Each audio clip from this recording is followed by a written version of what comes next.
Hello दोस्तों, नमस्कार। आप सभी का इस वीडियो में स्वागत है। इस वीडियो में हम लोग बात करने जा रहे हैं भारत के प्रायद्वीपीय नदियों का। तो आइए बेहतरीन तरीका से भारत के प्रायद्वीपीय नदियों को समझते हैं। देखिए, भारत की प्रायद्वीपीय नदियां हैं और ये भारत की प्रायद्वीपीय नदियां जो है वो कहाँ गिर सकती है, अगर इसका अंदाज़ा लगाया जाए तो इसका जवाब होगा या तो बंगाल की खाड़ी में या तो अरब सागर में। अब सवाल ये है कि बंगाल की खाड़ी में कौन कौन से नदियां गिरती है और कौन कौन से नदियां जो है वो अरब सागर में गिरती है। तो देखिए, नर्मदा, ताप्ती, माही और साबरमती जो महत्वपूर्ण नदियां हैं वो गिरती है अरब सागर में। क्लियर। और बंगाल की खाड़ी में जो गिरने वाली महत्वपूर्ण नदियां हैं उनमें है महानदी, गोदावरी, कृष्णा और कावेरी। क्लियर। तो आइए इन नदियों को बेहतरीन तरीका से समझते हैं। सबसे पहले हम लोग बात करेंगे साबरमती नदी का। साबरमती जो नदी है वो राजस्थान के मेवाड़ पहाड़ी से निकलती है। कहाँ से निकलती है? मेवाड़ पहाड़ी से। और ये राजस्थान से निकलकर गुजरात में जाती है और गुजरात के बाद ये खंबात की खाड़ी, ये ध्यान रखिएगा, ये कौन सी खाड़ी है? खंबात की खाड़ी। खंबात की खाड़ी में अपना मुहाना लगाती है। कौन? साबरमती। देखिए, इस प्रकार से राजस्थान से निकल रही है और ये इस प्रकार से कहाँ आ रही है? तो ये आ रही है आपका खंबात की खाड़ी में गिर रही है, यूं कहिए तो अरब सागर में गिर रही है। साबरमती नदी जो है उसी के किनारे गांधीनगर है, जो गुजरात की राजधानी, कहाँ? गांधीनगर। और गुजरात का जो बहुत ही महत्वपूर्ण शहर है अहमदाबाद, तो जो अहमदाबाद है वो भी साबरमती नदी के किनारे है। अगला जो बंगाल की खाड़ी अरब सागर में जो गिरने वाली नदी है वो है कौन? माही नदी। कौन नदी है? माही नदी। तो ये जो नदी देख रहे हैं ये माही नदी है। और आप लोग को अगर पूछा जाए कि माही नदी कहाँ से निकल रही है तो आपका जवाब होगा एमपी, मध्य प्रदेश। तो जो माही नदी है वो मध्य प्रदेश के धार जिला, कौन जिला? धार जिला से निकलती है। यहाँ पर विंध्य का पर्वत है, तो विंध्याचल के जो पहाड़ियाँ हैं तो उन पहाड़ियों के पास से ही निकलती है। कौन? धार जिला के पास से एक नदी निकलती है जिसको माही नदी कहते हैं। ये मध्य प्रदेश से महाराष्ट्र में, राजस्थान में जाती है और राजस्थान के बाद ये फिर गुजरात में चली आती है और गुजरात में आने के बाद ये अपना खंबात की खाड़ी में मुहाना लगा देती है। क्लियर। यहाँ तक कहानी आपको समझ में आया होगा। याद रखिएगा, माही नदी से संबंधित एक महत्वपूर्ण बात यह है कि माही नदी जो है कर्क रेखा को 2 बार काटती है। कर्क रेखा को 2 बार। देखिए, यहाँ पर इस प्रकार से कर्क रेखा आती है, तो कर्क रेखा को एक बार जाते समय और एक बार आते समय क्या करती है? काटती है। तो ये बहुत ही महत्वपूर्ण सवाल है कि कौन सा ऐसा भारत की नदी है या कौन सा ऐसा नदी है जो कर्क रेखा को 2 बार काटती है। तो कर्क रेखा को 2 बार काटने वाली जो नदी है वो है माही नदी। अगर आपसे पूछा जाए कि बताइए कर्क रेखा को, ये विषुवत रेखा को 2 बार काटने वाली नदी कौन है, तो वो है कांगो नदी। और अगर आप लोगों से पूछा जाए कि मकर रेखा को काटने वाली, 2 बार काटने वाली नदी कौन है, तो वो है लिम्पोपो नदी। क्लियर। तो ये 3 महत्वपूर्ण नदियां हैं काटने के सेंस में। चलिए, तो ये हो गया आपका क्या? माही नदी और साबरमती नदी। क्लियर। अगला जो नदी है वो है नर्मदा नदी। कौन सी नदी? नर्मदा नदी। तो देखिए, आप लोगों को बताया गया था कि ये जो है ये है अमरकंटक की पहाड़ी, और ये अमरकंटक की जो पहाड़ी है, अमरकंटक की जो चोटी है, ये चोटी छत्तीसगढ़ और मध्य प्रदेश, छत्तीसगढ़ और मध्य प्रदेश के दोनों के सीमा पर है। यहाँ से 3 नदी निकलती है। एक तो निकलती है सोन, जो गंगा में जाकर अपना मुहाना लगाती है, और दूसरा जो है वो है महानदी, और तीसरा है नर्मदा। याद रखिएगा, कौन? नर्मदा।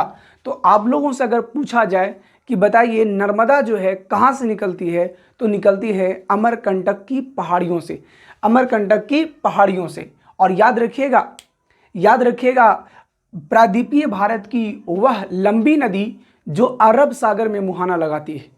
अरब सागर में मुहाना लगाने वाली प्रायद्वीपीय भारत की नदियों में सबसे लंबी नदी कौन है, तो वो है नर्मदा। भारत की सबसे लंबी नदी कौन है? गंगा। अगर दक्षिण भारत की सबसे लंबी नदी बोले तो वो होगा गोदावरी। लेकिन अगर आपको बोले कि अरब सागर में मुहाना लगाने वाली सबसे लंबी नदी कौन है, तो वो है नर्मदा। क्या है? नर्मदा। और ये ध्यान रखिएगा, प्रायद्वीपीय भारत की अधिकांश नदियां बंगाल की खाड़ी में गिरती है, लेकिन दो नदियां अपवाद हैं, एक है नर्मदा और दूसरा है ताप्ती। नर्मदा और ताप्ती। तो नर्मदा और ताप्ती जो है ये कहाँ गिरती है भाई? अरब सागर में। और ये अरब सागर में इसके गिरने के पीछे का कारण क्या है? तो इसके अरब सागर में गिरने का जो कारण है वह है भ्रंश घाटियों से बहना। भ्रंश घाटियों से बहना। एक्चुअली में होता क्या है कि नर्मदा के ऊपर एक पर्वत श्रेणी है जिसको हम लोग कहते हैं विंध्याचल की पर्वत श्रेणी या विंध्य का पर्वत, और ठीक नर्मदा के बाद एक पर्वत श्रेणी है जिसका नाम है सतपुड़ा की श्रेणी। सतपुड़ा की श्रेणी ये क्या है? विंध्य पर्वत। विंध्य पर्वत। और ये क्या है? सतपुड़ा। क्या है? सतपुड़ा। तो सतपुड़ा और विंध्य के पर्वत के, अब देखिए इधर से भी ऊंचा, ध्यान रखिएगा, इधर से भी ऊंचाई, इधर से इधर। इधर क्या है भाई? तो विंध्याचल की पहाड़ी या विंध्य की पर्वत है, ठीक है। और इधर क्या है? सतपुड़ा। तो बताइए दोनों तरफ से क्या ऊंचाई हो गया, तो बीच में नदी आराम से बहेगी कि नहीं? तो बहेगी। तो याद रखिएगा कि नर्मदा जो है कौन दो पर्वत श्रेणियों के बीच में बहती है? तो ये बहती है विंध्य पर्वत और सतपुड़ा श्रेणी। विंध्य श्रेणी और सतपुड़ा श्रेणी के बीच में जो नदी बहती है वो कौन बहती है? नर्मदा। यही कारण है कि ये बंगाल की खाड़ी में ना जाकर ये कहाँ गिर जाती है? अरब सागर में गिर जाती है। क्लियर? इसका ढाल भी तेज होता है। इसका ढाल भी क्या होता है? तेज होता है। क्यों? क्योंकि ये भ्रंश घाटी से बह रही है। भ्रंश घाटी से बह रही है। भ्रंश मतलब इतना जान लीजिए, भ्रंश का मतलब होता है कि दो गो ऊंचाई के बीच में एगो निचाई, तो उसको हम लोग क्या कहते हैं? भ्रंश घाटी कहते हैं। क्लियर? ये जो है नर्मदा जो है अपना मुहाना कहाँ लगाती है? खंबात की खाड़ी में लगाती है। कहाँ लगाती है? खंबात की खाड़ी में। अगला जो नदी है वो कौन है? ताप्ती। कौन सी नदी है? ताप्ती नदी। ताप्ती नदी जो है बैतूल जिला, मध्य प्रदेश, देखिए मध्य प्रदेश। और याद रखिएगा नर्मदा नदी का जो लंबाई सबसे ज़्यादा वो कहाँ है? मध्य प्रदेश में। कहाँ है? मध्य प्रदेश में। ये मध्य प्रदेश, महाराष्ट्र और गुजरात से होकर बहते हैं।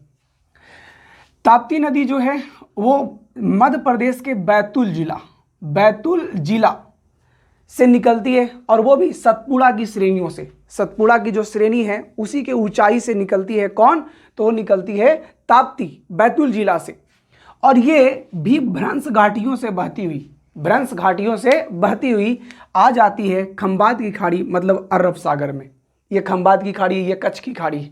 तो खंबात की खाड़ी में आ जाती है कौन सी नदी? ताप्ती नदी। कौन सी नदी? ताप्ती नदी। तो क्लियर ये बात समझ में आ रहा है? अब सवाल ये कि भ्रंश कैसा? तो भ्रंश इसलिए कि यहाँ पर कौन सी पर्वत श्रेणी है? तो यहाँ पर है अजंता। क्या है? अजंता। तो अजंता और सतपुड़ा के बीच में कौन बहती है? तो वो बहती है ताप्ती। और विंध्याचल और सतपुड़ा, विंध्य पर्वत श्रेणी और सतपुड़ा श्रेणी के बीच में कौन सी नदी बहती है? तो वो बहती है नर्मदा। ये दो इंपॉर्टेंट, बहुत महत्वपूर्ण सवाल है, इंपॉर्टेंट सवाल है, ध्यान रखिएगा। नर्मदा किन के बीच बहती है? तो वो बहती है नर्मदा विंध्याचल यानी विंध्य पर्वत और सतपुड़ा के बीच। और अगर आप लोग से पूछे कि बताइए कि ताप्ती किन के बीच बहती है, तो वो बहती है ऊपर में सतपुड़ा और नीचे में अजंता। अजंता ऐसा पर्वत श्रेणी है जो महाराष्ट्र में फैला हुआ है, यानी केवल महाराष्ट्र में फैला हुआ है। तो ये बात आपको समझ में आया होगा। क्लियर? तो ये बात आपको कौन सा? ताप्ती नदी। याद रखिएगा ताप्ती नदी के किनारे ही, ताप्ती नदी के किनारे ही कौन सा शहर बसा हुआ है? सूरत, जो हीरा तराशने के लिए प्रसिद्ध है और कपड़ा के लिए भी प्रसिद्ध जो शहर है वो कौन है? सूरत। तो सूरत कौन सी नदी के किनारे बसा हुआ है? ताप्ती नदी के किनारे। नर्मदा नदी से संबंधित एक बात और याद रखिएगा कि जो सरदार सरोवर बांध है या सरदार सरोवर जो परियोजना है वो कहाँ है बाबू? किस नदी पर है? तो वो है नर्मदा नदी पर। और जबलपुर के पास, याद रखिएगा नर्मदा नदी में ही जबलपुर के पास जो नदी है वो बहुत ऊंचाई से नीचे गिरती है, जिसको हम एक जलप्रपात बनता है जिसको कहते हैं धुआंधार जलप्रपात। धुआंधार जलप्रपात। तो याद रखिएगा कि धुआंधार जलप्रपात जो है किस नदी पर है? तो वो कौन सा नदी है भाई? तो नर्मदा नदी पर। क्लियर? कौन सा नदी पर? नर्मदा नदी पर। और सरदार सरोवर बांध जो है किस नदी पर है? तो वो है नर्मदा नदी पर। और अगर आप लोग से पूछे कि सूरत किस नदी के किनारे बसा हुआ है, तो वो है ताप्ती नदी के किनारे। कौन से नदी के किनारे? ताप्ती नदी के किनारे। क्लियर? तो आप लोगों को नर्मदा, ताप्ती, माही और साबरमती समझ में आया होगा।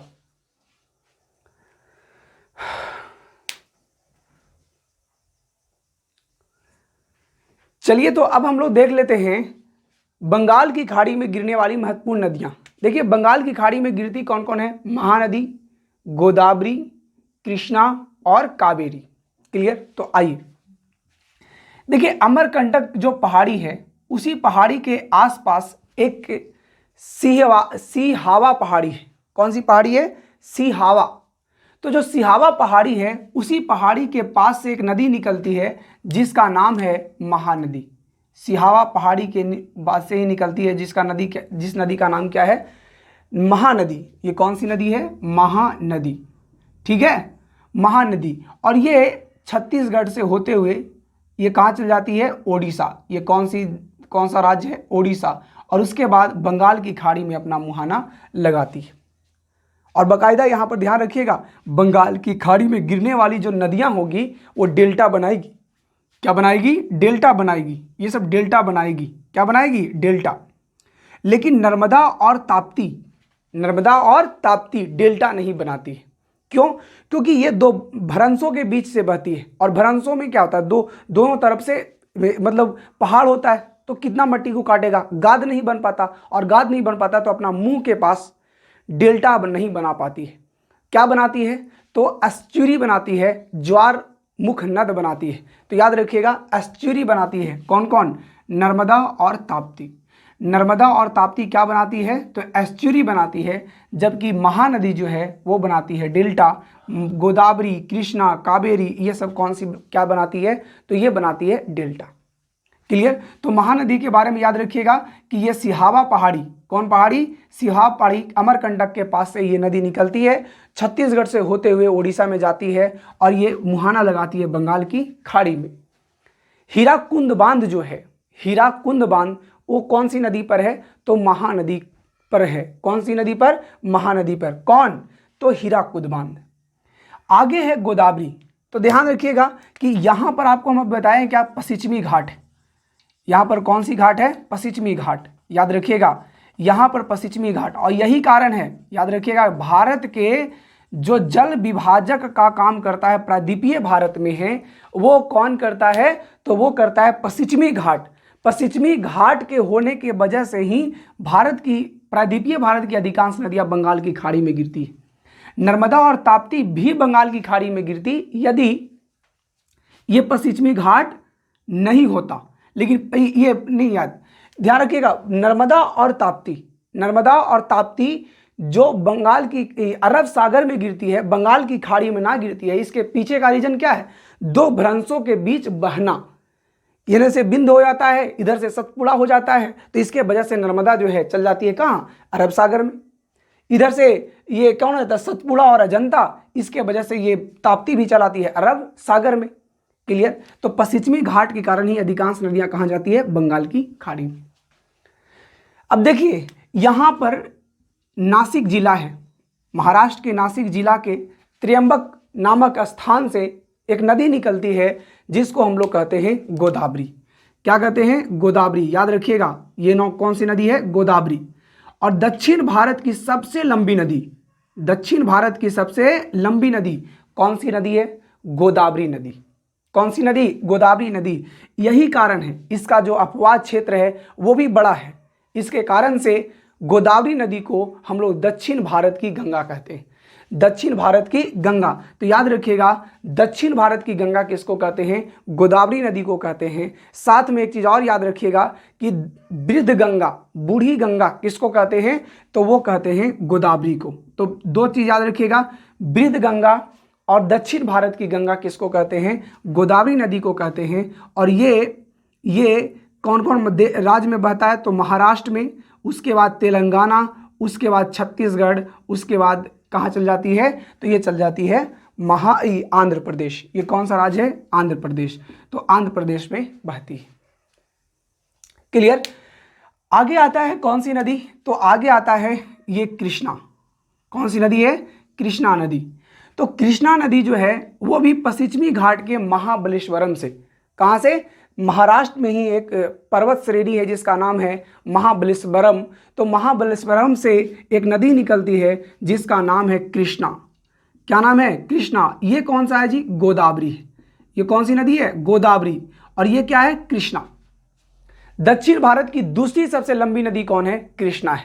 दक्षिण भारत की दूसरी सबसे लंबी नदी कौन है? कृष्णा।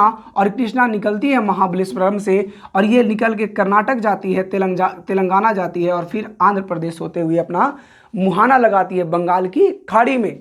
और याद रखिएगा, गोदावरी और कृष्णा मिलकर भारत का दूसरा सबसे बड़ा डेल्टा बनाती है। भारत का सबसे बड़ा डेल्टा कौन है? तो सुंदरवन का डेल्टा, यहाँ पर गंगा और ब्रह्मपुत्र मिलकर बनाती है। लेकिन दूसरा सबसे बड़ा डेल्टा जो है वो कौन बनाती है? गोदावरी और कृष्णा। गोदावरी और कृष्णा। तो ये बात आपको याद रखना है कृष्णा नदी के बारे में। अभी जो कृष्णा नदी के जो जल है उस पर विवाद है 3 राज्यों में। कौन कौन राज्य में? तो याद रखिएगा, एक तो हो जाएगा महाराष्ट्र, दूसरा हो जाएगा कर्नाटक और तीसरा हो जाएगा आंध्र प्रदेश। तो कृष्णा जल विवाद जो है वो 3 राज्यों के बीच है। कितने राज्यों के बीच? 3 राज्यों के बीच।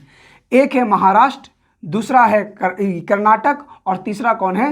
ये अपना आंध्र प्रदेश। तो 3 राज्यों के बीच क्या है भाई? तो कृष्णा जल विवाद है। अगला नदी जो है ये है आपका ये कावेरी। ये कौन सी नदी है? कावेरी नदी। ब्रह्मगिरी पहाड़ी से एक नदी निकलती है जिसे हम लोग क्या कहते हैं? ब्रह्मगिरी पर्वत है तो वहां से एक नदी निकलती है जिसका नाम क्या है? तो वो है कावेरी। और ये कावेरी के बारे में आपको याद रखिएगा कि कावेरी जो है वो सदाबहार नदी है। कौन सी नदी है? सदाबहार। तो आप अचंभित हो जाइएगा कि सदाबहार नदी दक्षिण भारत में कैसे, यानी प्रायद्वीपीय नदियों में जो नदी है वो सदाबहार कैसे हो सकती है? आप पढ़ाए हैं कि हिमालय नदियां सदाबहार होती है, प्रायद्वीपीय नदियां मौसमी होती है, लेकिन कावेरी अपवाद है। याद रखिएगा, कावेरी जो है वो प्रायद्वीपीय भारत की नदियां होते हुए भी ये सदाबहार है। क्यों? क्योंकि जब इधर से मानसून आता है तो भी मानसून से ये प्राप्त करता है क्या? पानी। और जब लौटती है मानसून तो लौटते के समय आपको पता होगा कि तमिलनाडु में वर्षा होती है। तो जब मानसून जाता है तब भी इसमें वर्षा होता है और जब लौटती है मानसून भारत से तब भी इसमें वर्षा होता है, जिसके वजह से ये नदियां सालों भर इसमें पानी होता है, ये सूखती नहीं है। तो याद रखिएगा कि कौन से प्रायद्वीपीय नदियां हैं जिसको हम लोग मतलब क्या कहते हैं? वो सदाबहार होती है। तो कौन है? कावेरी। दूसरा बात याद रखिएगा कि दक्षिण भारत की अगर सबसे पवित्र नदियों की बात करें तो वो है कावेरी। इसीलिए कावेरी को दक्षिण गंगा कहते हैं, दक्षिणी गंगा। तो दक्षिणी गंगा किसको कहते हैं? कावेरी को। लेकिन दक्षिण भारत की गंगा किसको कहते हैं? तो गोदावरी को। दक्षिणी गंगा किसको कहते हैं? कावेरी को। जबकि दक्षिण भारत की जो गंगा है या वृद्ध गंगा जो है वो किसको कहते हैं? गोदावरी को। तो आई होप आप लोगों को ये जो दक्षिण भारत की नदियां हैं वो समझ में आया होगा। आगे हम लोग देख लेते हैं, एक नदी निकलती है अरावली पर्वत से। यहाँ पर राजस्थान में अरावली पर्वत है और अरावली पर्वत से एक नदी निकलती है जिसका नाम है लूनी नदी। और ये लूनी नदी जो है वो अरावली से निकलती तो है, लेकिन ये कच्छ के रण क्षेत्र में, कच्छ के जो रण क्षेत्र है उसमें विलीन हो जाती है और ये किसी समुद्र में अपना पानी को नहीं ले जा पाती है। इसीलिए लूनी नदी को, कौन नदी को? लूनी नदी को अंतःस्थलीय नदी कहते हैं। कौन सा नदी कहते हैं? अंतःस्थलीय नदी। तो आप लोगों से अगर पूछा जाए कि कौन सा नदी को अंतःस्थलीय नदी कहते हैं तो वो होगा लूनी नदी। और इसी नदी को कहते हैं क्या? रेगिस्तान का गंगा। रेगिस्तान का गंगा। तो रेगिस्तान का गंगा जो है वो कौन सा नदी को कहते हैं? लूनी नदी को। तो आई होप आप लोगों को दक्षिण भारत की नदियों के बारे में एक मोटा मोटी कॉन्सेप्ट आपके दिमाग में गया होगा। देख लेते हैं प्रायद्वीपीय भारत की नदियों को इस चार्ट पर। आइए देखिए, सबसे पहले हम लोग बात करेंगे नर्मदा का। नर्मदा कहाँ से निकलती है? अमरकंटक मध्य प्रदेश से और खंबात की खाड़ी में अपना मुहाना लगाती है। इसका जो सहायक नदियां हैं उसरंग है, तवा है और गंजाल है। ठीक है, कौन कौन है? उसरंग, तवा और गंजाल। और जैसा कि आपको बताएं कि धुआंधार जलप्रपात और सरदार सरोवर बांध जो है वो नर्मदा नदी पर ही स्थित है। और मध्य प्रदेश का जीवन रेखा भी इसको कहते हैं, नर्मदा नदी को। और ये सतपुड़ा, और ध्यान रखिएगा सतपुड़ा और बिंद पर्वत और सतपुड़ा पर्वत श्रेणियों के बीच में ये नदी बहती है। आगे है ताप्ती। ताप्ती जो है बैतूल जिला मध्य प्रदेश से निकलती है और ये भी बंगाल की खाड़ी में अपना मुहाना लगाती है। गिरना और मुरना, देखिए नाम कितना अजीब है, गिरना और मुरना। तो गिरना मुरना जो है अपना मुहाना कहाँ लगाती है? ताप्ती में। और इसी नदी के किनारे जो है सूरत बसा हुआ है और ये सतपुड़ा और अजंता के बीच में बहती है। सतपुड़ा ऊपर क्या है? सतपुड़ा पर्वत श्रेणी और नीचे क्या है? अजंता पर्वत श्रेणी। तो ये दोनों के बीच में कौन बहता है भाई? तो वो बहता है ताप्ती। याद रखिएगा, दो नदी ऐसे हैं प्रायद्वीपीय भारत के जो भ्रंश घाटी से बहती हुई अरब सागर में अपना मुहाना लगाती है और ये दोनों एस्चुरी बनाती है, ज्वार मुख नद बनाती है। क्या बनाती है? ये डेल्टा बनाती नहीं है, याद रखिएगा, ये दोनों डेल्टा बनाती नहीं है। और एक चीज़ और याद रखिएगा कि दक्षिण भारत की वह नदी जो अरब सागर में अपना मुहाना बनाती है, जो सबसे लंबी है, वो कौन है? नर्मदा। माने सबसे लंबी वह नदी, वह दक्षिणी भारत की नदी जो अरब सागर में मुहाना लगाती है वो नर्मदा है। सबसे लंबी भारत की गंगा है, लेकिन दक्षिण भारत की सबसे लंबी नदी कौन है? वो है गोदावरी। लेकिन दक्षिण भारत की वह सबसे लंबी नदी जो अरब सागर में गिरती है वो क्या है? नर्मदा। तो ये तीन बहुत महत्वपूर्ण बात है, ध्यान रखिएगा। माही नदी के बारे में बताए थे, धार जिला एमपी से निकलती है, खंबात की खाड़ी में अपना मुहाना लगाती है। चाप और अन्नस इसका सहायक नदियां हैं, जो महत्वपूर्ण सहायक नदियां, इस पर ही उसका ही चर्चा कर रहे हैं यहाँ पर। कर्क रेखा को ये क्या बार काटती है? 2 बार काटती है। आगे है साबरमती, मेवाड़ पहाड़ी से राजस्थान से निकलती है, खंबात के खाड़ी मुहाना लगाती है। और बेतरक और बाकल इसका प्रमुख सहायक नदियां हैं। अहमदाबाद और गांधीनगर जो है इसी साबरमती नदी के किनारे बसा हुआ है। आगे महानदी गोदावरी, कृष्णा और कावेरी जो बंगाल की खाड़ी में, कहाँ? बंगाल की खाड़ी में अपना क्या करती है? मुहाना लगाती है।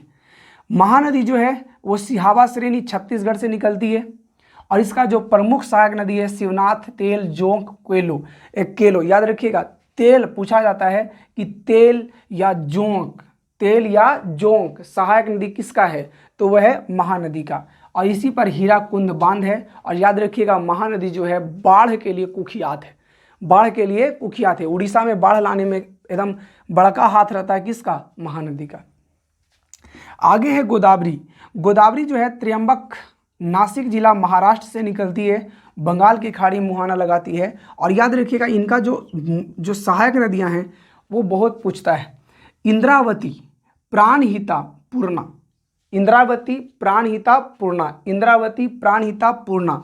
वर्धा, पेनगंगा, बेनगंगा।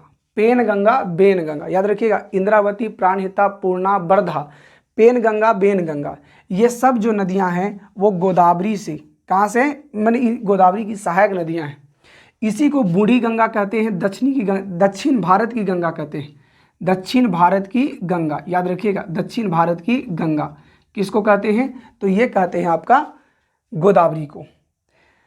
आगे है कृष्णा, और कृष्णा जो है महाबलेश्वरम महाराष्ट्र से निकलती है और ये मुहाना लगाती है खंबात की खाड़ी में। और तुंगभद्रा, भीमा, कोयना, घाटप्रभा, मालप्रभा, मूसी किसका सहायक नदी है? कृष्णा का। याद रखिएगा, तुंगभद्रा बहुत इंपॉर्टेंट है और मूसी बहुत इंपॉर्टेंट है, मालप्रभा, घाटप्रभा बहुत इंपॉर्टेंट है, भीमा, कोयना, ये सब जो है वो सहायक नदी किसका है? कृष्णा का। और याद रखिएगा, फर्स्ट प्रायद्वीपीय भारत की सबसे लंबी नदी कौन है? तो वह है गोदावरी। लेकिन प्रायद्वीपीय भारत की जो सेकेंड लंबी नदी कौन है? तो वो है कृष्णा। कौन है? कृष्णा। अगला है कावेरी। तो कावेरी जो है ब्रह्मगिरी पहाड़ी कर्नाटक से निकलती है, ये मुहाना बंगाल की खाड़ी में ही लगाती है। अमरावती, भवानी, काबिनी और हेमवती ये जो सहायक नदी है वो किसका है?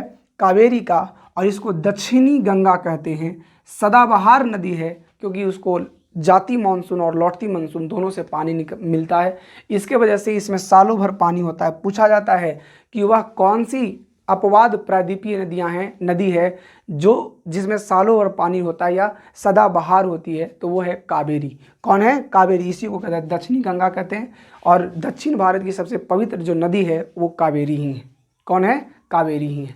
तो ये चार्ट आप लोग आपका स्क्रीनशॉट ले सकते हैं। चलिए, तो इस वीडियो को हम यहीं पर करते हैं समाप्त। मिलते हैं बहुत जल्द, यानी अगली वीडियो में। तब तक के लिए नमस्कार।